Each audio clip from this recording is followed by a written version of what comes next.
কালীন সবজির দাম কমলেও দাম বেড়েছে কাঁচামরিচ ও পটলের। এদিকে সরবরাহ কমার অজুহাতে যশোরের বাজারে বেড়েছে আলুর দাম।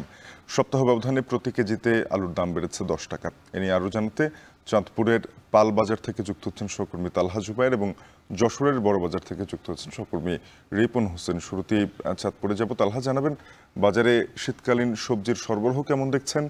ক্রেতারা এ নিয়ে সন্তুষ্ট প্রকাশ করতেছেন কিনা?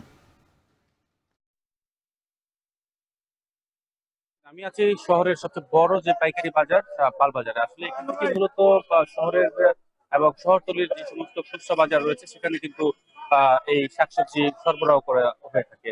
সকাল থেকে কিন্তু বেশ জমজমাট হয়ে উঠেছে। বিশেষ করে শীতকালীন সবজি বাজারে আসার পর থেকে কিন্তু এর প্রভাব পড়তে শুরু করেছে বাজারে। বেশ কয়েকটি পণ্যের বেশ কয়েকটি শাকসবজির দামও কিন্তু ইতিমধ্যে নিয়ন্ত্রণে চলে এসেছে, এবং যারা ব্যবসায়ী রয়েছেন তারা বলছেন যে চাঁদপুরে এবছর বর্ষার সময়ে যে জলাবদ্ধতার সৃষ্টি হচ্ছে তার কারণে কিন্তু কিছুটা বিলম্ব হচ্ছে শাকসবজি চাষ করার ক্ষেত্রে। তবে চাঁদপুরের যে চরাঞ্চল এবং যে জমি রয়েছে সেখানে যখন শাকসবজি সেই জায়গায় চাষ করা শাকসবজি যখন বাজারে আসা শুরু করবে তখন কিন্তু দাম আরো কমে আসবে বলে তারা মনে করছে। তো আজকের বাজারে দেখা যাচ্ছে যে শীতকালীন যে সবজি রয়েছে শিম, তা বিক্রি করা হচ্ছে 90 টাকা দরে, যা কিন্তু গেল সপ্তাহে বিক্রি করা হচ্ছে 110 থেকে 115 টাকা দরে।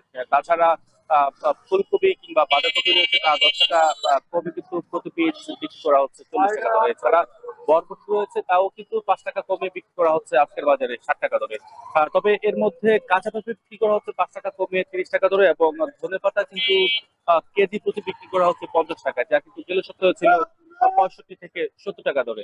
তবে এর মধ্যে বেশ কয়েকটি সবজির দাম কমে বেড়েছে। এর মধ্যে বেড়েছে মূলা, বেড়েছে 5 টাকা বেড়ে 50 টাকা দরে বিক্রি করা হচ্ছে, এবং কাঁচামরিচ কিন্তু 20 টাকা বেশি দামে আজকে বাজারে বিক্রি করা হচ্ছে 140 টাকা কেজি প্রতি। তো আসলে যারা পাইকারি বাজার থেকে কেনাকাটা করার সুযোগ পাচ্ছেন, তারা কিন্তু খুচরা বাজারে গিয়ে কিন্তু প্রতি কেজিতে 20 থেকে 30 টাকা বেশি দামে কিন্তু ভোক্তাদের কাছে বিক্রি করছেন বলে জানিয়েছেন আমাদের।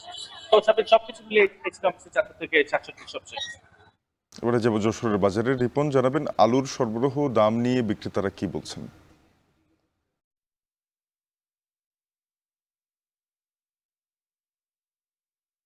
আমরা যেটি এই আড়তে দেখেছি যে আলুর সরবরাহ কিছুটা কম রয়েছে। যারা ব্যবসায়ী রয়েছেন তারা বলছেন যে যে সরবরাহ কম থাকার কারণে এই যে আলুর দামটি বাড়ছে। তবে আমরা দেখছি যে ভারত থেকে প্রতিনিয়ত আলু আসছে, সে কারণে বাজার ঘুরে আমরা দেখেছি যে খুচরা বাজারে প্রতি কেজি আলু 70 টাকা বিক্রি হচ্ছে, যেটি এক সপ্তাহ আগেও 60 টাকা দাম ছিল। তার আগেও কিন্তু আমরা দেখেছি আরো কম দামে আলু বিক্রি হতে। তবে এই যে ধারাবাহিকভাবে দাম বৃদ্ধি পাওয়ার কারণে যারা সাধারণ মানুষ রয়েছে, ক্রেতা রয়েছে, তারা কিন্তু নাগালের বাইরে চলে যাচ্ছে দাম।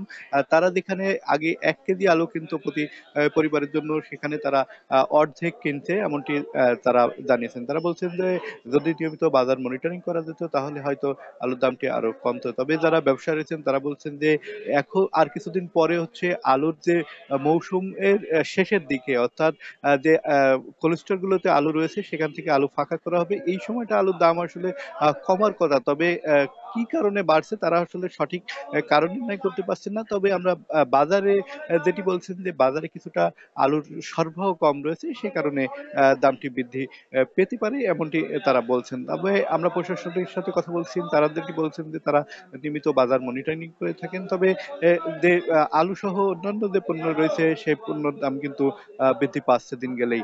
এই ছিল এখান থেকে আমার কাছে সর্বশেষ শাপিন।